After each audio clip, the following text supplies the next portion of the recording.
এই ভিডিওতে আমরা দেখব কিভাবে সেলস এড রান করতে হয়। সেলস এড রান করতে হলে অবশ্যই প্রথমে আপনাকে ফেসবুক পিক্সেল সেটআপ করে নিতে হবে এবং পারচেজ ইভেন্ট সেটআপ করে রাখতে হবে, অন্যথায় আপনি সেলস এড রান করতে পারবেন না। পারচেজ ট্র্যাকিং মূলত এই জন্যই করা হয় কারণ ফেসবুক এডসকে আপনার বোঝাতে হবে যে এডস থেকে কোন জায়গা পর্যন্ত গেলে সেলস হিসাবে রেজাল্ট কাউন্ট করবে। তো আমরা এর আগে আমাদের ওয়েবসাইটে এই ভিউ কন্টেন্ট এবং add to cart event set up করে রাখাছি। তো আমরা যদি সেলস বা পারচেস ট্র্যাকিং করতে যাই তাহলে এখানে আমাদের ওয়েবসাইটের পারচেস পর্যন্ত নিয়ে যেতে হবে। তো যেহেতু এটা ফ্রি ওয়েবসাইট এর জন্য আমরা এখানে পারচেস পর্যন্ত নিয়ে যেতে পারি না। এখানে আমরা চেকআউট পর্যন্ত আসলেই আর কন্টিনিউ করা যায় না। তো আমাদেরকে পারচেস ট্র্যাকিং করতে হলে অবশ্যই আমাদের ক্লায়েন্টের ওয়েবসাইটে কোনো একটি প্রোডাক্ট পারচেস করে নিতে হবে এবং পারচেস করার পর এখানে যে ইউআরএলটা আসবে ওইটা আমাদেরকে কপি করে রাখতে হবে পারচেস ট্র্যাকিংয়ের জন্য। তো যেহেতু আমাদের এখন পারচেস ট্র্যাকিংয়ের কোনো লিঙ্ক নেই, এজন্য আমি পারচেস ট্র্যাকিংয়ের পরিবর্তে এড টু কার্টকে এই কার্টকে সেল হিসাবে ধরে আমি সেলস এডটি রান করে দেখাবো। তো এখন আমরা ইভেন্টস ম্যানেজার যাব। ইভেন্টস ম্যানেজার যাওয়ার পর এটা হচ্ছে আমাদের পিক্সেল। তো পিক্সেলের মধ্যে এগুলো হচ্ছে আমাদের ডাটা। তো এড টু কার্ট যখন কেউ করবে তখন সেটাকে সেল হিসাবে ধরবে। এই হিসাবে আমি এখন এডটি রান করব। তো এর আগে আমাকে প্রথমে আমার বিজনেস সেটিংয়ে চলে যেতে হবে, কারণ বিজনেস সেটিংয়ে গিয়ে আমাকে আমার পিক্সেলের সাথে এড ম্যানেজার কানেক্ট করে নিতে হবে, অন্যথায় এডস ম্যানেজারে আমাদের পিক্সেলের ডাটা পাস হবে না। তো আমি চলে যাব বিজনেস সেটিংয়ে। বিজনেস সেটিংয়ে চলে যাওয়ার পর আমাদের নিচে এখানে এসে ডেটা সোর্সেস অপশন আছে, এর থেকে আমাদের ডেটা সেটে আসতে হবে। তারপর আসলে আমরা আমাদের ফেসবুক পিক্সেল পেয়ে যাব। এখান থেকে প্রথমে অ্যাসাইন পিপল থেকে আপনার নিজের আইডিকে এখান থেকে অ্যাসাইন করে নেবেন। আপনার আইডি সিলেক্ট করবেন এবং এখান থেকে ফুল কন্ট্রোল অ্যাসাইন করে নেবেন। আমি অলরেডি অ্যাসাইন করে ফেলেছি। তারপরে আমরা অবশ্যই রিটার্গেটিং এড রান করার ক্ষেত্রে আমাদের বিজনেস অ্যাকাউন্টের যে এড অ্যাকাউন্ট আছে একমাত্র ওইটা দিয়েই রান করতে পারবো, অন্যথায় অন্য কোনো অ্যাকাউন্টে আমাদের পিক্সেলের ডাটা পাস হবে না। তো আরেকটি ওয়ে আছে, আমরা যদি চাই অন্য একটি এডস ম্যানেজার দিয়ে আমাদের এই পিক্সেলের ডাটা এই পিক্সেলের এড রান করব, এক্ষেত্রে আমরা কানেক্ট অ্যাসেট থেকে অন্য বিজনেসের এড অ্যাকাউন্ট এড করে নিতে পারি, তাহলে আমরা ওই অ্যাকাউন্টেও পিক্সেলের এড রান করতে পারবো। তো আমি আপাতত এই এড অ্যাকাউন্ট দিয়েই এড রান করে দেখাবো। তো এর জন্য আমি আমার এড অ্যাকাউন্টে চলে আসলাম, তারপর ওপেন ইন এডস ম্যানেজার, আমার এডস ম্যানেজারটা ওপেন করে নিলাম। তো এখন আমরা সেলস এড রান করব, এর জন্য ক্রিয়েটে ক্লিক করব। ক্লিক করার পর এখানে সেলস অপশনটা সিলেক্ট করব, তারপর কন্টিনিউ করব। কন্টিনিউ করার পর এখানে আপনি আপনার এডসের নাম দিয়ে দিবেন। তারপর নিচে যদি চলে আসি এখান থেকে বাজেট দিতে হবে। তো এখানে আমি একটি বাজেট দিয়ে দেব। বাজেট দেওয়ার পর এখানে ক্যাম্পেইন বিড স্ট্র্যাটেজি আছে, ওইটা আপনারা এই কস্ট পার রেজাল্ট গোল দিয়ে দিবেন, যেন আপনার এই একটি প্রোডাক্ট সেলের জন্য প্রোডাক্ট থেকে বেশি খরচ না করতে হয়। মনে করেন আপনি হায়েস্ট ভলিউম দিলেন, এক্ষেত্রে আপনার প্রোডাক্ট থেকে যে বেনিফিট আসবে তার থেকেও বেশি খরচ হয়ে যেতে পারে। এজন্য আপনি একটি গোল টার্গেট করলেন যে আমি প্রত্যেকটা সেলের জন্য এডসের ক্ষেত্রে এত টাকা করে খরচ করব। তো আমি এখন কস্ট পার রেজাল্ট গোল সিলেক্ট করব। এরপরে আমি পরের পেজে চলে যাব।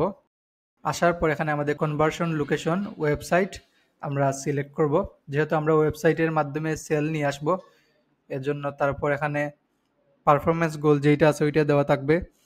তারপর এখানে আমাদের ডেটা সেট হিসাবে আমাদের ফেসবুক পিক্সেলকে সিলেক্ট করে নিতে হবে। তো এখানে আমাদের অ্যাক্টিভ ডাটা সেট হিসাবে এই এই পিক্সেলটা আছে, আমরা এইটা এখানে সিলেক্ট করব। সিলেক্ট করার পর এখান থেকে আমাদের কনভার্সন ইভেন্টটা সিলেক্ট করে নিতে হবে, কারণ আমাদের এডসকে বোঝাতে হবে যে কোন জায়গা পর্যন্ত গেলে এডসটা সেল হিসাবে কাউন্ট করবে। তো আমরা যেহেতু সেলস এড ডান করিনি, আমরা জাস্ট এই দুইটি কাস্টম ইভেন্ট সেট আপ করেছিলাম। তো আমরা যদি এখানে পারচেজ ইভেন্ট সেট আপ করি তাহলে এখানে আমরা পারচেজ ইভেন্টটাও পেয়ে যাব। তো আমি এখন আপাতত এড টু কার্ট দিয়ে সেলস এড হিসাবে রান করে দেখাবো। তারপর এখানে হচ্ছে কস্ট পার রেজাল্ট গোল। কস্ট পার রেজাল্ট গোল আমাদেরকে এমন একটি অ্যামাউন্ট দিতে হবে যেটা দেওয়ার পর আমাদের যেন কোনো লস না হয়। কারণ এখানে আমরা যদি আমাদের প্রফিট থেকেও বেশি এডসের জন্য খরচ করে ফেলি তাহলে আমাদের এডস থেকে কোনো ভালো রেজাল্ট আসবে না, বরং লস হয়ে যাবে। তো মনে করেন আমরা একটি প্রোডাক্ট থেকে যদি 100 টাকা প্রফিট পাই, এক্ষেত্রে আমরা এখানে 50 টাকা দিয়ে দিতে পারি, যে আমার প্রত্যেকটা সেলের প্রতি আনুমানিক 50 টাকা খরচ করব এবং 50 টাকা আমার লাভ হবে। তো এভাবেই মূলত কস্ট পার রেজাল্ট গোল দিতে হয়। তারপর আমরা যদি নিচে চলে আসি, এখান থেকে শিডিউল অপশন থেকে শিডিউল সেট করে দিতে পারবেন। তারপর অডিয়েন্স অপশনে যদি আসি, অডিয়েন্স অপশনে আসার পর এখানে আমাদের অডিয়েন্স দিতে হবে, অডিয়েন্স সিলেক্ট করে দিতে হবে। তারপর এখানে যদি ক্লিক করি, ক্লিক করার পর আমরা ডিটেইল টার্গেটিং হিসাবে এখানে আমরা কাদেরকে টার্গেট করব সেগুলো এখানে দিয়ে দিতে পারবো। আপাতত শুজ আমাদের প্রোডাক্ট হিসাবে ধরবো এবং এখান থেকে শুজ অপশনটি দিয়ে দেবো। তারপর যদি শুজ দিয়ে দিই, এখানে শুজ রিলেটেড আরও বিভিন্ন ধরনের অপশন আসবে, যেমন এখানে ফুটওয়্যার আসছে, তারপর ট্রেনার বুট, এরকম বিভিন্ন শুজ রিলেটেড অপশন আসছে। তো আমি চাইলে এগুলো দিয়ে দিতে পারবো। তারপর আমাদের ওয়েবসাইটের পিক্সেলের ডাটা ব্যবহার করার জন্য আমরা এখানে কাস্টম অডিয়েন্স ব্যবহার করতে পারবো। এখানে যদি আমরা ক্রিয়েট নিউ ক্লিক করি তাহলে কাস্টম অডিয়েন্সটা পেয়ে যাব। কাস্টম অডিয়েন্স হচ্ছে মূলত আমাদের পূর্বের কোনো অডিয়েন্স যাদের ডাটা আমাদের কাছে আছে। তো আমি যদি কাস্টম অডিয়েন্সে ক্লিক করি, এখানে হচ্ছে ইয়োর সোর্স, মানে আমাদের অডিয়েন্সের ডাটা কোথায় আছে। তো আমি যদি এখানে ওয়েবসাইট সিলেক্ট করি, সিলেক্ট করলে আমাদের পিক্সেলের ডাটাগুলো পেয়ে যাব। ওয়েবসাইট সিলেক্ট করার পর নেক্সটে ক্লিক করলাম। ক্লিক করার পর দেখেন আমাদের ফেসবুক পিক্সেলটা চলে আসছে।